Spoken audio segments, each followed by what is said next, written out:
আসসালামু আলাইকুম সবাইকে। সবাই কেমন আছেন? আশা করি সবাই অনেক ভালো আছেন। আমরাও আলহামদুলিল্লাহ আল্লাহর রহমতে অনেক ভালো আছি। তো আবার একটি নতুন ভিডিও নিয়ে আপনাদের মাঝে হাজির হয়ে গেলাম। আশা করি সবাই মাই ওয়ার্ল্ডের পাশে থাকবেন। তো আজকে ভিডিওটি আমি এখান থেকে শুরু করছি। তো সকালবেলা এসেই আমি রান্নাঘরে আসলাম। এসেই দেখলাম কাঁঠালগুলো পাকছে কিনা। তো একটাও পাকে নাই, একটা একটু নরম হয়েছে। তো যাই হোক, সকালবেলা উঠে আমি স্কুলে যাওয়ার জন্য প্রিপারেশন নিচ্ছিলাম। এদিকে ছাদের এখনও গায়ে জ্বর আছে, ভাবতেছি যাব কি যাব না। আমি যদি নাও যাই, আরহামকে তো পাঠাতেই হবে। তো সকালবেলা উঠে আমি রান্না বসিয়ে দিলাম। এদিকে তো আমার সোনা পাখির অনেক জ্বর উঠেছে, সকালবেলা 2 বার অলরেডি বমিও করে দিয়েছে। তো বাচ্চাটা আমার হঠাৎ করে এত অসুস্থ হয়ে গেল, বুঝতে পারছি না কি করব। আজকে অবশ্যই ওকে ডক্টরের কাছেও নিয়ে যেতে হবে। তো এই তো আরহাম রেডি হয়ে গিয়েছে। আবার আমার ছোট ননদের ছেলে রিহানও এসেছে ওর নানুমণির সাথে ঘুরতে, আবার চলে যাবে। আজকে একদিন মনে হয় থাকবে। তো এই তো আমার সোনা পাখিটা একা একাই চলে গেল, কারণ সাদ অনেক অসুস্থ। কি করব বুঝতে পারছি না। এই তো দেখুন আমার সোনা পাখিটা কেমন হয়ে গিয়েছে। এখন বাচ্চাটাকে সুস্থ করে তোলাই আমার প্রধান উদ্দেশ্য। তো বাচ্চাটাকে নিয়ে আমি এখন ডক্টরের কাছে যাব। আপনারা সবাই দোয়া করেন আমার বাচ্চা যেন তাড়াতাড়ি সুস্থ হয়ে যায়। খুব টেনশনে আছি ওকে নিয়ে। তো এরই মধ্যে আমি ডক্টরের কাছ থেকে বাচ্চার জন্য ওষুধ নিয়ে ডক্টর চেক আপ করে বাসায় চলে গিয়েছিলাম। এসে আবার সাদকে ঘুমিয়ে দিয়ে এই তো আমি বাসার কাজ শুরু করে দিয়েছি। এখন পুরো বাসা আমি ক্লিন করে ফেলবো এই সময়টুকুর মধ্যে। আমার বাবা যতক্ষণ ঘুমায় ততটুকু সময়ের মধ্যে। নাছাড়া আমার কোল থেকেও নামতেই চাইছে না। এখন একটু ঘুমাচ্ছিল, ভাবলাম এইটুকু সময়ের মধ্যে আমি কাজগুলো সব কমপ্লিট করে নিই। তো আমি অলরেডি বাসা পুরোটা গুছিয়ে ফেলেছি, এখন শুধু ঝাড়ু দিচ্ছিলাম। এদিকে বাসায় রঙের কাজ হওয়াতে দেখুন কি অবস্থা, দরজার সাথে ওই যে বেলগুনি দিয়ে ওপর থেকে সব ফেলে, আর বেলগুনির দরজায় এইভাবে ময়লা ভরেছিল, সেগুলো আবার পরিষ্কার করলাম। মানে বাসায় মিস্ত্রির কাজ হলে মানে পুরো বাসার বিল্ডিংয়ের কাজ হচ্ছে, এই জন্য পুরো বাসাতে অনেক ধুলাবালি।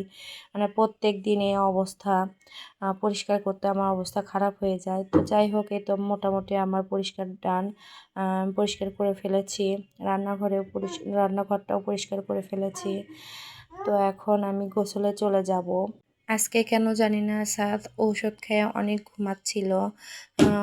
সেই মানে প্রায় 5 ঘন্টা মতো ঘুম পেড়েছে। মাঝে মাঝে শুধু একটু করে নড়ে উঠেছিল, আমি একটু ওকে খাওয়াচ্ছিলাম।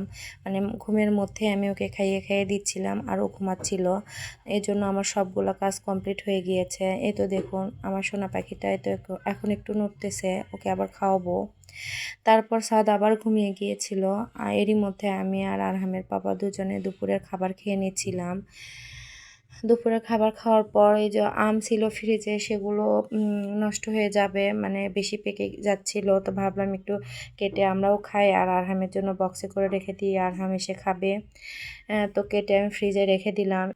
এই তো আমি আমড়া কেটে আবার আমার শ্বশুরকে দিয়ে দিলাম। এগুলো আমার আম্মু নিয়ে এসেছে। আম্মু হঠাৎ করে বিকেলবেলা চলে এসেছে সাদকে দেখতে, আর আমাদের গাছের আমড়া পেড়েছিল, সেগুলো নিয়ে এসেছে দেওয়ার জন্য। তো এদিকে সাদ তো অসুস্থ, এই জন্য সাদকে দেখার জন্যই আম্মু এসেছে মেনলি। তো আসার পর নাতিদের সাথে সময় কাটাচ্ছিল। এদিকে আবার আমি সন্ধ্যাবেলায় আরহামকে পড়িয়ে রান্নার প্রিপারেশন নিয়েছিলাম রাতের বেলা রান্না করার জন্য। আবার রাতের বেলা রান্না তুলে দিয়েছিলাম, রান্নাও ডান অলরেডি, অনেকের খাওয়াও হয়ে গিয়েছে। এখন আমি আর আরহামের পাপা আছি, আমরা দুজন খাবো। আম্মুকেও দিয়েছিলাম খাবার, আম্মু খেয়ে নিয়েছে, আমার সন্তানেরা, আমার শ্বশুর শাশুড়ি সবাই খেয়েছে। এখন শুধু আমি আর আরহামের পাপা আছি, আমরা খেয়ে নেব রাত্রেবেলা। তো এই তো বললাম আমরা 2 রুমের ফ্ল্যাটে উঠেছি, ওপরে 3 রুমের একটা ফ্ল্যাট তৈরি হচ্ছে, ওখানে পার হয়ে যাব। এখন কেউ আসলে আমাদের একটু শোয়ার একটু প্রবলেম হয়। তো আমার আম্মু এসেছে, তো আরহামের পাপাকে আমি ডাইনিংয়ে সুন্দর করে বিছানা পেতে দিয়েছি। অনেক সুন্দর, মানে এখানে অনেক ঠান্ডা, অনেক সুন্দর ঘুম হয়, কিন্তু কিচ্ছু করার নেই, আমি থাকতে পারবো না, কারণ আমার শ্বশুর বাইরে বের হয়, আরহামের পাপা থাকতে অ্যালাউ করবে না, তাছাড়া আমিও বাইরে থাকতাম।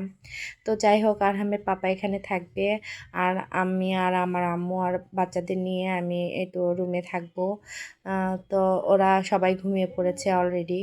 তো সবাই ভালো থাকবেন, সুস্থ থাকবেন আর নিরাপদে থাকবেন। আর আমাদের জন্য দোয়া করবেন, আমরা যেন ভালো থাকি, সুস্থ থাকি আর নিরাপদে থাকি। আল্লাহ হাফেজ।